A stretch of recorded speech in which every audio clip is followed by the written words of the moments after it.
सरदेव भाई जी ने सरदेव सेठ जी श्री जयदयान गोयनका जी के सानिध्य में रह करके गीता प्रेस के माध्यम से भारत की वैदिक साहित्य की, आध्यात्मिक साहित्य की जो सेवा की वो अत्यंत अभिनंदनीय है। भारत के अंदर सनातन धर्म की के प्रति समर्पण का भाव रखने वाले कोई भी ऐसा परिवार नहीं जिसके घर में कल्याण जैसी पत्रिका न आई हो, और कोई भी ऐसा सच्चा सनातन धर्मावलंबी भारत का नहीं जिसने 1926 से लेकर के पिछली सदी के अंदर कल्याण पत्रिका को न देखा हो। कल्याण पत्रिका को आम जन के लिए सुलभ बनाने, उनकी भावनाओं के अनुरूप उसमें भारत के वैदिक और आध्यात्मिक साहित्य का समावेश करने, उसको समाज और परिवार के अनुकूल बनाने के लिए जो साधना सरदेव भाई जी ने कल्याण के संपादक के रूप में किया, कल्याण पत्रिका ने भी सरदेव भाई जी को कभी भी अपने से अलग नहीं किया और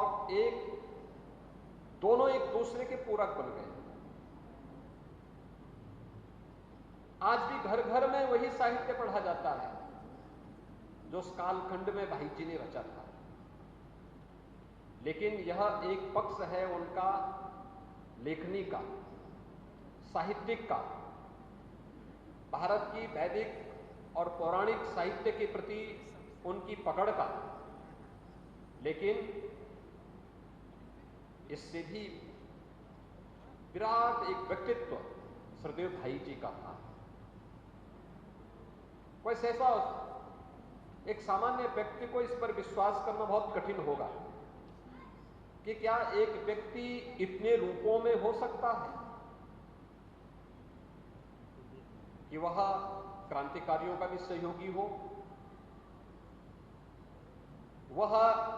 देश के नेतृत्वकर्ताओं के साथ भी संवाद बनाता हो, वह देश के अंदर आई भी किसी आपदा में अग्रिम पंक्ति में रह करके वहां पर सहायता के लिए भी हाथ बटाता हो, सहयोगकर्ता के रूप में, एक स्वयंसेवक के रूप में भी कार्य कर रहा हो, वह एक साथ क्रांतिकारी गतिविधियों को न केवल प्रश्रय देकर के उनको नेतृत्व दे रहा है बल्कि देश की आजादी के लिए बढ़ चढ़ करके भाग लेने के साथ साथ भारत के मान बिंदुओं की पुनर्स्थापना के उस पवित्र कार्यक्रम के साथ भी जुड़ा हुआ हो। यह अनुमान लगाना हर एक व्यक्ति के लिए असंभव सा होता है, लेकिन ये सच भी है कि भारत के हित में, भारतीयता के हित में, भारत की एक बड़ी जनसंख्या के हित में जो कुछ भी अच्छा हो सकता था वह उस कालखंड में सरदेव भाई जी ने अपने जीवन का ध्येय बना करके उन कार्यों के लिए सदैव समर्पण भाव के साथ कार्य किया और बिना किसी की परवाह के बगैर किया। संबंध सबसे हैं,